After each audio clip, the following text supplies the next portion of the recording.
بسم اللہ الرحمن الرحیم۔ السلام علیکم۔ کہانی ہب آفیشیل میں خوش آمدید۔ آج پھر دوستوں میں آپ کے لیے ایک بہت ہی اچھی اور سچی کہانی لے کر آئی ہوں۔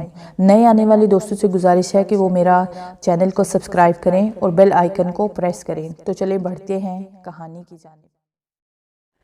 مژگان مجھ سے ڈرو نہیں، میں تمہیں کچھ بھی نہیں کہوں گا، بلکہ میں تو تمہارا دوست ہوں، وہ دوستانہ لہجے میں بولا۔ اس کی بات سن کر مژگان کو کچھ حوصلہ ہوا، اسے لگا کہ اسے اس سے کوئی خطرہ نہیں۔ تم کون ہو اور میرے پیچھے کیوں پڑے ہو؟ مژگان نے کب سے دل میں مچلتے ہوئے سوال کو زبان دے دی۔ میں کوکاف کا شہزادہ، میں کوکاف کے بادشاہ کا اکلوتا بیٹا ہوں اور تمہارے پیچھے اس لیے پڑا ہوں کہ تم مجھے اچھی لگتی ہو اور میں تم سے دوستی کرنا چاہتا ہوں۔ وہ مسکراتے ہوئے بولا، تم جن ہو اور میں انسان، ہماری دوستی کیسے ہو سکتی ہے؟ وہ حیرانی سے بولا، کیوں کیا جن دوست نہیں بنا سکتے؟ ان کا دل نہیں ہوتا؟ وہ ہلکے سے ہنسا، لیکن تم مجھے دوست کیوں بنانا چاہتے ہو؟ میں تو تمہیں پہلی دفعہ دیکھ رہی ہوں اور تمہارے بارے میں کچھ جانتی بھی نہیں۔ وہ الجھے ہوئے انداز میں بولی، جب تم پہلی دفعہ اپنے کالج کی بیک سائڈ پر لگے درخت کی طرف آئی تو تب میں نے تمہیں دیکھا اور تم مجھے اچھی لگی۔ پھر میں ہر وقت تمہارے ساتھ رہنے لگا۔ میں چاہتا تھا کہ تم سے بات کروں، لیکن پھر خیال آتا کہ تم مجھے اپنے سامنے دیکھ کر ڈر جاؤ گی اور شاید مجھ سے بات نہ کرو، لیکن تم خود ہی اصرار کر رہی تھی تو مجھے بہت خوشی ہوئی اور میں تمہارے سامنے آ گیا۔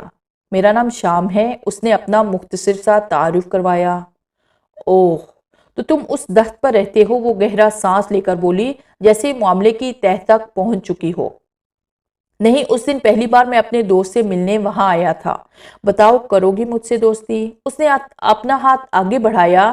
مژگان کچھ لمحے تو تذبذب کے عالم میں رہی اور پھر کچھ سوچ کر ہاتھ آگے بڑھا دیا۔ شام کا چہرہ خوشی سے کھل اٹھا۔ ہم آج سے دوست ہیں، تم اپنی ہر بات مجھ سے شیئر کرو گی اور میں تم سے، ٹھیک ہے؟ وہ خوش ہوتے ہوئے بولا، ٹھیک ہے۔ مژگان نے مسکراتے ہوئے اس بات میں سر ہلا دیا اور ان کی یہ دوستی دن بدن گہری ہوتی گئی۔ وہ ہمہ وقت اس کے ساتھ رہتا، دونوں ڈھیروں باتیں کرتے اور خوب ہنستے۔ وہ مژگان کے علاوہ کسی کو نظر نہیں آتا تھا۔ وہ شاپنگ پر جاتی تو بھی وہ ساتھ ہوتا۔ اس دن کچھ شاپنگ کے غرض سے وہ گھر سے نکلی، راستے میں شام بھی مل گیا۔ مارکیٹ میں پہنچ کر اس نے کچھ ضروری سامان خریدا اور واپسی پر دونوں باتیں کرتے ہوئے آ رہے تھے کہ ایک جگہ مژگان رک گئی۔ اس نے دیکھا کہ 3-4 لڑکے چادر میں لپیٹی ایک گھبرائی ہوئی لڑکی کو گھیرے ہوئے ہیں۔ وہ بدمعاش ہنستے ہوئے اس پر بےہودہ فکرے کس رہے تھے۔ مژگان کو شدید غصہ آیا۔ وہ ان کی طرف بڑھی، وہاں پہنچ کر غصے سے بولی، ہیلو مسٹر، یہ کیا ہو رہا ہے؟ ان لڑکوں نے مڑ کر دھان پان سی لڑکی کو دیکھا جس نے بڑے چیلنج سے ان کو بلایا تھا۔ تم کون ہوتی ہو پوچھنے والی؟ ہماری مرضی، ہم جو مرضی کریں۔ وہ ہنسنے لگے۔ لڑکی خوفزدہ ہو کر مژگان کی طرف بڑھی تو ان میں سے ایک نے اس لڑکی کا ہاتھ پکڑ لیا۔ مژگان ایک جھٹکے سے آگے بڑھی اور ایک زوردار تھپڑ اس لڑکے کے منہ پر رسید کر دیا۔ لڑکے نے لڑکی کا ہاتھ چھوڑ دیا اور خونخوار نظروں سے مژگان کی طرف بڑھا اور جواب میں تھپڑ مارنے کے لیے ہاتھ اٹھایا، لیکن وہ ہاتھ اس کا فضا میں ہی معلق رہا۔ وہ کوشش کے باوجود بھی ہاتھ کو حرکت نہ دے پا رہا تھا۔ حیرت و خوف سے اس کے پسینے چھوٹ رہے تھے۔ پھر ان چاروں پر تھپڑوں کی بارش ہونے لگی۔ وہ بکھلائے ہوئے ادھر ادھر دیکھنے لگے، جبکہ مژگان مزے سے شام کو انہیں مارتا ہوا دیکھ رہی تھی۔ تھوڑی دیر میں وہ گرتے پڑتے وہاں سے رفو چکر ہو گئے۔ شام ہاتھ جاڑتا ہوا مژگان کی طرف آیا۔ مژگان نے تشکر آمیز نظروں سے اسے دیکھا۔ Thank you so much madam, میں آپ کی بہت شکر گزار ہوں کہ آپ نے میری عزت بچائی، لیکن مجھے ابھی تک حیرت ہے کہ یہ سب کیسے ہوا؟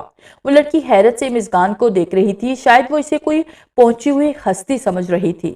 شکریہ کی کوئی بات نہیں، تم اس بات کو بھول جاؤ اور اطمینان سے اپنے گھر جاؤ۔ مژگان نے اسے تسلی دی تو وہ چلی گئی۔ تھینک یو شام، اگر تم نہ ہوتے تو جانے کیا ہوتا۔ مژگان شام کی طرف بڑھی۔ مژگان، پلیز، کتنی بار کہا ہے، یہ غیروں والے الفاظ مجھ سے مت بولا کرو، شام نے ناراضگی سے کہا۔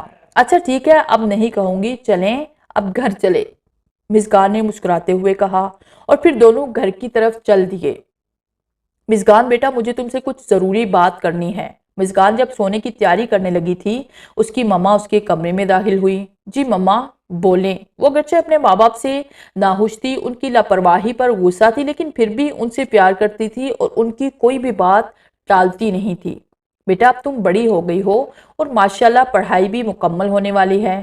تمہارے پپا اور میں نے سوچا ہے کہ تمہاری اب شادی کر دیں. ایک بہت ہی اچھا رشتہ آیا ہے. تمہارے پپا کے دوست کا بیٹا ہے, تعلیم یافتہ ہے, اپنا بزنس ہے. تمہارا کیا خیال ہے؟ انہوں نے امید بھری نظروں سے مسکان کی طرف دیکھا. اسے مما کا اپنے بارے میں یہ فکر مندانہ انداز بہت اچھا لگا اور مما نے پہلی بار اس سے کچھ مانگا تھا. اسے انکار کرنا اچھا نہیں لگا اور ویسے بھی انکار کی کوئی وجہ نہ تھی, سو وہ بولی, مما جیسے آپ کی مرضی, جو آپ کو اچھا لگتا ہے وہ کریں, مجھے بھلا کیوں اعتراض ہوگا. تھینک یو بیٹا, مجھے تم سے یہی امید تھی. مجھے پتا تھا کہ میری بیٹی کبھی انکار نہیں کرے گی. میں ابھی تمہارے پپا کو بتاتی ہوں. وہ خوشی سے اس کے ماتھے پر بوسہ دیتے ہوئے بولی اور کمرے سے باہر چلی گئی. مسکان انہیں خوش دیکھ کر خوش ہو گئی. شام ایک بات بتاؤں. اگلی شام کو شام اسے باتیں کر رہا تھا تو باتیں کرتے ہوئے اچانک مسکان نے کہا, ہاں ہاں بتاؤ. وہ خمتن گوش ہوا. جب میں یہاں سے چلی جاؤں گی تو تم مجھے یاد کرو گے؟ مسکان نے شام کے چہرے پر کھوجتی ہوئی نظروں سے دیکھا. شام نے چونک کر اسے دیکھا. یہ کیا کہہ رہی ہو؟ کہاں جا رہی ہو تم؟ میری مما نے میرا رشتہ طے کر دیا ہے. وہ جلد سے جلد میری شادی کرنا چاہتی ہیں. وہ مسکراتے ہوئے بولی. وہ ایک جھٹکے سے اٹھ کر کھڑا ہوا. کیا؟ تم شادی؟ لیکن کیوں اور کب؟ کس سے؟ کیا مطلب کیوں؟ ایک نہ ایک دن تو ہونی تھی. میرے پپا کے دوست کا بیٹا ہے. تم کیوں پریشان ہو رہے ہو؟ میں تم سے ملنے آتی رہوں گی. مسکان نے گویا اسے تسلی دی. یہ تم کیا کہہ رہی ہو مسکان؟ میں تمہارے بغیر ایک پل بھی نہیں رہ سکتا اور تم ہمیشہ کے لیے چھوڑ کر جا رہی ہو. مسکان نے حیرت سے شام کے مضطرب چہرے کی طرف دیکھا. کیسی عجیب بات کر رہا تھا وہ. شام تھوڑی دیر اس کے چہرے کو دیکھتا رہا, پھر پریشان سا چلا گیا. مسکان نے روکنے کی کوشش کی لیکن وہ چلا گیا. آج اس کی بارات تھی. بیوٹیشن کی خاتون نے اس کے حسن کو 4 چاند لگا دیے تھے. کسی کی نظر نہیں ٹھہر رہی تھی اس کے چہرے پر. کل 14ویں کی رات تھی. شبر رہا چرچا تیرا. کچھ نے کہا یہ چاند ہے, کچھ نے کہا چہرہ تیرا. تھوڑی دیر بعد بارات کے آنے کا شور مچا تو سب لوگ نیچے چلے گئے. مسکان کمرے میں اکیلی رہ گئی. وہ شیشے کے سامنے بیٹھی خود کو دیکھ رہی تھی. اسے اپنا آپ پہچانا نہیں جا رہا تھا. وہ مسکراتے ہوئے شیشے کے سامنے اٹھی اور بیڈ کی طرف آئی. اچانک اس کے دماغ میں غبار سا بڑھنے لگا. سب کچھ دھندلا ہو گیا اور وہ بے ہوش ہو کر بیڈ پر گر گئی. ارے لڑکیوں جاؤ, مسکان کو لے آؤ, دلہا تو کب کا آ چکا ہے. مسکان کی مما نے مسکان کی کزنوں کو ہدایت جاری کی اور خود آگے بڑھ گئی. لڑکیاں ہنستی ہوئی اوپر چلی گئی. انہیں کیا پتا کہ اوپر کیا قیامت منتظر ہے. تھوڑی دیر بعد ایک خاص باختہ لڑکی بھاگتے ہوئے نیچے آئی اور مسکان کی مما کی طرف بڑھی اور ان کے کان میں کچھ کہا تو وہ پریشان ہو گئی. اوپر کی جانب بھاگی. تھوڑی دیر بعد شور مچ گیا. مسکان گھر سے بھاگ چکی ہے. سب لوگ کہہ رہے تھے کہ لڑکی بھاگ گئی اپنے عاشق کے ساتھ. مسکان کی مما کا رو رو کر برا حال تھا. انہیں اپنے سٹیٹس کی فکر تھی. لوگ کیا کہیں گے؟ ان کی بیٹی بھاگ گئی ہے, کیا عزت رہ جائے گی ہماری. کاش مسکان تم پیدا ہوتے ہی مر گئی ہوتی. آہستہ آہستہ سارے مہمان سرگوشیاں کرتے ہوئے نکل گئے. رات واپس چلی گئی. مسکان کے پپا غصے سے ادھر ادھر ٹہر رہے تھے. انہوں نے پولیس کو اطلاع کر دی تھی اور ساتھ ہی یہ حکم دے دیا کہ اگر وہ لوگ مسکان اور اس کے ساتھ جس کو بھی دیکھے وہیں گولی مار دیں. ان کی بیٹی نے اس کی عزت خاک میں ملا دی ہے. کسی کو منہ دکھانے کے لائق نہیں چھوڑا تھا انہیں. اب وہ اس کی شکل تک دیکھنے کو تیار نہیں تھے. آہستہ آہستہ اسے ہوش آتا جا رہا تھا. ہوش میں آنے کے بعد اس نے ادھر ادھر دیکھا تو وہ خود کو ایک نامانوس سی جگہ پر پایا. وہ ایک دم سے اٹھ کھڑی ہوئی. یہ کون سی جگہ ہے؟ میں کہاں ہوں؟ وہ خود کلامی کرتے ہوئے بولی اور ادھر ادھر دیکھنے لگی. یہ کمرہ تھا بہت ہی خوبصورت, جیسے کسی شہزادے کے محل کا کوئی خوبصورت کمرہ ہو. وہ تیزی سے دروازے کی طرف بڑھی لیکن دروازہ شاید باہر سے بند تھا. اس نے دروازہ زور زور سے دھڑدھڑانا شروع کر دیا. کوئی ہے تو پلیز دروازہ کھولو. مجھے یہاں کیوں لائے ہو؟ کون ہو تم لوگ؟ پلیز دروازہ کھولو. وہ زور زور سے چیخ رہی تھی لیکن اس کی پکار سننے والا کوئی بنا تھا. تھک ہار کر وہ نیچے بیٹھ گئی اور رونے لگی. یہ تو اسے معلوم ہو گیا تھا کہ وہ اغوا ہو چکی ہے, لیکن کس نے کیا ہے یہ پتا نہیں تھا. اسے رہ رہ کر گھر کا خیال آ رہا تھا. پتہ نہیں کیا حال ہوگا مما پاپا کا. آج تو میری شادی تھی, لوگ کیا کہیں گے؟ دلہن بھاگ گئی ہے. مما پاپا نے لوگوں کو کیا جواب دیا ہوگا؟ اس کے رونے میں مزید اضافہ ہو گیا. اچانک اسے اپنے کندھے پر دباؤ محسوس ہوا تو تیزی سے پیچھے مڑی. حیرت کا ایک جھٹکا لگا اسے. شام,